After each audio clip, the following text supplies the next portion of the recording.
Summer's here, and Nordstrom has everything you need for your best dress season ever. From beach days and weddings to weekend getaways and your everyday wardrobe. Discover stylish options under $100 from tons of your favorite brands like Mango, Skims, Princess Polly, and Madewell. It's easy too with free shipping and free returns, in-store order pickup, and more. Shop today in stores, online at Nordstrom.com, or download the Nordstrom app.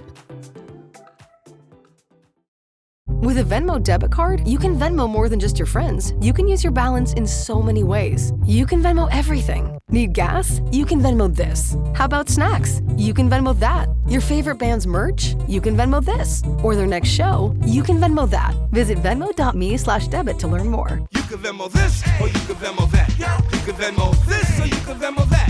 You can Venmo. The Venmo MasterCard is issued by the Bancorp Bank N.A. pursuant to license by MasterCard International Incorporated. Card may be used everywhere MasterCard is accepted. Venmo purchase restrictions apply.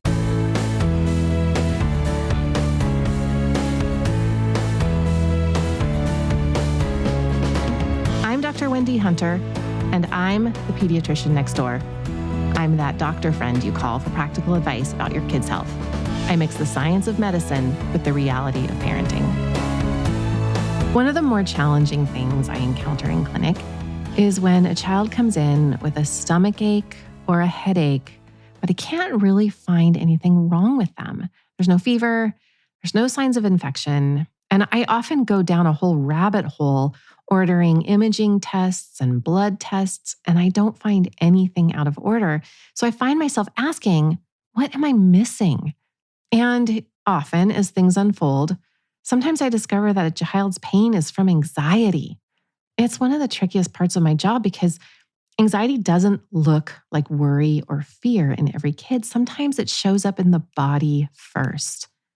Today, psychiatrist Dr. Julia Krankl returns for another powerful conversation about kids' mental health. We talked about how to tell the difference between, normal everyday anxiety, the kind that helps us be successful at challenges in our life, and the kind of anxiety that gets in the way of our daily life. Many parents worry that they don't want their child labeled, or they're unsure if what their child is experiencing really is anxiety or is even serious. So how can you recognize anxiety in your child, especially when it's hiding behind vague symptoms or sudden changes in their behavior? That's where we begin our conversation. In your practice, do you find that people come in misunderstanding how anxiety and depression manifests, but also how it's treated? And what has your experience been? Yeah, I think the biggest misconception is that there's anxiety disorders and that's it. So either you don't have anxiety at all or you have an anxiety disorder. And I think it's really important to normalize the idea that every single human being has anxiety. It's a normal part of the human condition and we need anxiety. Anxiety is there to protect us, right? So anxiety is something that is biologically wired in us to help us anticipate problems in the future and respond to them skillfully. So if we're experiencing anxiety, rather than viewing it as a problem, we can say, okay, what is my anxiety trying to call my attention to, right? Then we can use it as an opportunity, right? We can use it as an opportunity to try to figure out what action can we take to resolve this thing that we're worried about, right? Yeah. So I view all anxiety as an opportunity until when it gets to a level of a disorder is when it's excessive or it's impairing someone's ability to function, right? Yeah. So when we call it a disorder, it's not just that you have anxiety, because everyone has anxiety. It's when it starts to interrupt their daily functioning. Yeah. So the most common things I experience, and maybe you can comment on these, is parents bring their kids to me, I'm a pediatrician, for either not being able to fall asleep, not being able to stay asleep, or not being able to go to school because they're just too anxious. So those are the places that I see it interfere with kids often. And so you're right, like it's not, well, it is kind of a disorder at that point, but reframing that, or, parent will say, well, he's not anxious. Like, well, but he is. So where do we go from there?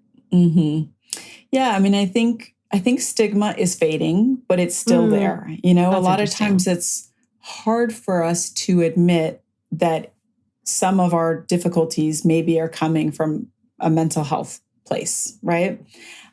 So I think, as doctors, it's our job to be really gentle with people and meet them where they are. And I think what's hard with kids is kids oftentimes they feel their anxiety physically, which is normal, by the way. Oh, So yeah. it's normal for us to feel anxiety in our gut before we feel it in our brain. And our language actually demonstrates that. So for example, when we say we have butterflies in our stomach, whether it be that we're excited or nervous, where is that coming from? We know that we have more serotonin receptors in our gut than in our brain. Or we have a big presentation that we're doing. And a lot of times that means we got to run to the bathroom a couple times, before that presentation. So it's normal to feel anxiety in our gut or in, the form of muscle tension or not being able to sleep. That's just a normal thing that happens. It's all in kind of our interpretation of it, right? So if we interpret that as a threat, our anxiety is going to build. When we say, I'm having all these gastrointestinal symptoms, something must be really wrong. That's our interpretation of it. And you kind of touched on this earlier, the sense that our creative minds can get us in trouble, right? Because humans, we're naturally creative and we can come up with all these different storylines to explain what we're experiencing. And kids are really good at this because kids are really creative. So those storylines can get us in trouble and they can also help us. So if we say, my stomach is upset, therefore something is really wrong, then we're going to say, I can't go to school today because, I'm really sick. I can't do that. If instead we say, I'm feeling some butterflies in my stomach. I wonder if I'm feeling a little nervous. Why might I be feeling a little nervous? Oh, that's right. I've got that big, I have to present my topic today in class. Oh, no wonder I'm anxious. Maybe I can go for a short walk or I can do a small meditation. Maybe that will calm down my nerves and I'm going to be able to, make it to school today. Yeah, it's really easy when you say that. I'm like, oh yeah, that makes perfect sense. But then if I'm a parent, first, how do you recognize that that's what's going on? And then I want to talk about where can you get help? Because we need you. Like it's really hard for a parent or for like a 9-year-old to do that kind of great self-talk. So, how can a parent recognize that's what's going on? Because they're going to fall into the same trap of like, oh yeah, my kid definitely has something wrong with their stomach. Yeah. I mean, and by the way, that's a fair thing to think about when it first starts to happen, right? Yes, and that's fair. Yes. And they should go talk with their pediatrician. Do they have an appendicitis? Exactly. So we don't want to ignore our body symptoms, right? But over time, when we start to see the patterns, I think it's about that pattern recognition is like, oh, I tend to notice that this happens more when X, Y, or Z is also happening, right? Yeah. So I think this is probably not what people want to hear, but step one as a parent is to be in tune with your own body and your own reactions to stress, because it's going to be really hard for us as parents to help our children if we don't even recognize it in ourselves. 100%. Yes. That's always step one when it comes to our kids struggling, right? So I think step one is recognizing that in yourself. And then you're going to be better able to help with your kid with it. So, and naming that out loud, I think is really helpful. Like, let me give an example. So a lot of times when we get a GI bug, we get food poisoning or something like that, a lot of us tend to get dysphoric. And when I say dysphoric, I mean just our thinking becomes very negative, right? I am one of these people. So when I get a GI, if I'm throwing up, I tend to get very dysphoric. And I didn't recognize that when I was younger, but now that I'm older, I recognize that. And one way that I can help my kids in the future is by acknowledging that when it's happening, right? To say like, I have a GI bug and I'm, just really not thinking in a very positive way today, or I'm in a really bad mood. And I think the two things are related, right? So I can verbalize that to my kids. That gives them permission to do the same when they're experiencing a similar symptom. Or, for example, when I get headaches, I have a headache today. I wonder what's going on. I wonder if I'm under a lot of stress right now. Oh yeah, I had this big project at work, or I had this other thing going on. Haven't been sleeping as well. Like, okay, so maybe, to try to reduce the chance that I continue to have headaches, maybe I can try X, Y, or Z, right? So when I name it for myself, I give my kids permission to name it themselves, and it takes away that shame. Because a lot of times too, the trap that I think a lot of people get into, and I'm sure you see this in your practice, is people feel like doctors are really dismissive about saying, oh, it's all in your head. Right. Absolutely. It's like almost becomes a battle between like, no, it's not all in my head. This is a real thing. And so I think the other thing that really helps is acknowledging that there's a bi-directional relationship between physical symptoms and mental health symptoms. Meaning the more mental health symptoms we have, the more likely we are to have physical symptoms. And the more physical symptoms we have, the more likely we are to have mental health symptoms. And to take away the shame of regardless of where it's coming from, it's all of those options are okay, right? And so to say like, if it comes down to like maybe this symptom is coming from a mental health place, like that's okay. And that's no less valid or real than if it's coming from a physical health place. And those physical symptoms that person is having, that child or adult is having, those are real symptoms. They're not making it up. It's not in their head. They really, truly are experiencing those symptoms. And it just might be that the solution is different than they thought it was going to be. Another thing I would recommend for someone who's having a lot of physical symptoms or a child would be to do body scans. I don't know if you're familiar with doing body scans. Oh, yeah. I just recommended that to a 5-year-old to do at bedtime with her Yes. mom. Yeah. So my kids really like doing that, which is, the simple thing that you can do is you start at the top of your head and go all the way down to your toes. Yeah. Making notice, like paying attention to each part of your body, how your head feels, how your ears feel, how your eyes feel, and kind of practicing. The other thing is progressive muscle relaxation. So the idea of like actively tensing and then relaxing your muscles. And kids really like this because it feels like something physical they can do. And what it also does is it calls attention to where we hold tension, because everyone holds tension in a different place, including children, right? Whether that's stomach or head or muscles, wherever it might be, jaw. And so body scans can really help kids get in tune with their body. Like, what is your body feeling right now in a non-judgmental way? Yeah, I had a 4-year-old just turned 5 this week who I saw in clinic. And the big problem was that she just cannot wind down at bedtime and just escalates because she doesn't have the skill to figure out how to wind down. And so I introduced this concept and mom started it. And a day later, everything is completely different. Wow. So they've just continued it. And now, the girl's asking It's for incredible. it. Okay, is it time? It's so easy to do. If you've ever found yourself making repeat visits to the doctor, trying to figure out why your child has chronic stomach aches, headaches, or they're having trouble sleeping, you're not alone. As we've been discussing, anxiety and depression in kids often shows up in the body before we ever hear them say something like, I feel anxious. And that makes it really hard because as parents, we want to rule out every medical concern first, and we should. But once we've done that, it's worth stepping back and asking, could this be emotional? Dr. Krankl shared a few strategies that can make a real difference at home. One simple but powerful one, it's progressive muscle relaxation. That's a great calming bedtime routine to do with your child. It's like a wind down for the body and the brain. And here's another reminder. Pay attention to your own body. Kids are incredibly tuned into us, and sometimes they just mirror the stress that they see in us. Dr. Krankl recommends the book, It's Not All in Your Head. I'll put it in the show notes. It's a helpful resource for anyone trying to understand the mind-body connection, especially when worry starts to take over. We'll be right back with more tips.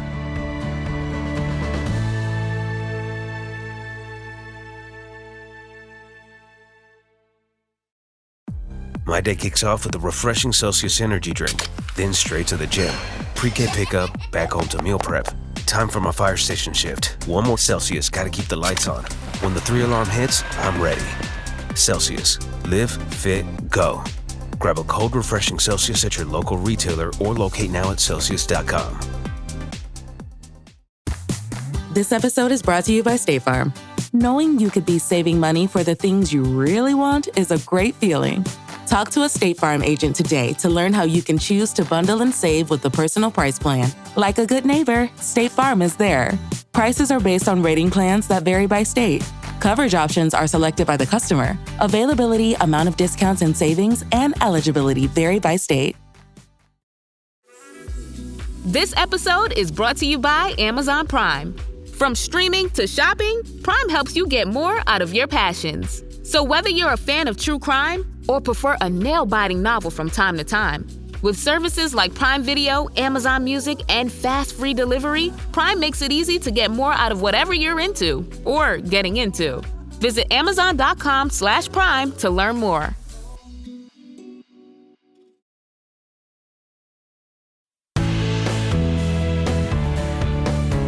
We've been talking about how anxiety can show up in unexpected ways in kids. And now we're going to discuss the other key pieces of the puzzle that help regulate mood. What is one of the biggest? It's sleep. Dr. Krankl and I talked about why sleep is so critical for emotional balance and what sleep hygiene actually means. Let's get back to our conversation. Can we talk more about sleep? We really haven't touched on that a lot, but what role does sleep play in regulating mood? Huge role. So what research is now showing, which is really interesting. I thought you were going to say, no, nothing. It's really no big deal. No, nothing. No, it doesn't matter. Just sleep 2 hours a night. You'll be fine. Yeah. So, I mean, sleep is our chance to reset, right? And so there's so many mysteries still around sleep, but I like to think at the most fundamental level, if your computer is on the fritz, if you restart it, then usually it gets better, right? Oh, that's a great analogy. Yeah. So sleep is the same way. So if we get the amount of sleep, a good quality sleep, it helps us reset. And it's really important for maximizing the functioning of our brain, right? Our brain uses up a lot of calories and a lot of energy, and we need to make sure it has some time to rest.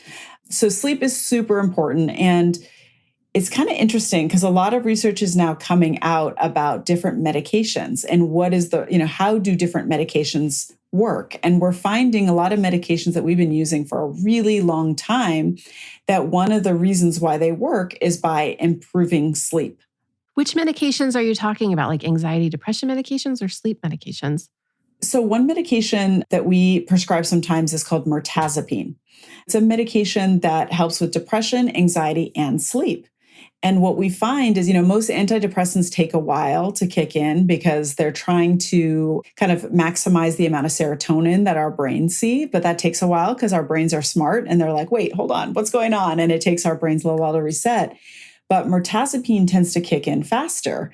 And the question is, well, why is that? And there's some research that's showing that part of the reason why it works faster is because it is sedating. And so it helps get sleep on track quickly. So for someone who's depressed or someone who's anxious, if you can get them sleeping, you can see improvements in their symptoms more quickly. Or like the old school antidepressants that we don't use as much anymore, but they're called TCAs or tricyclic antidepressants.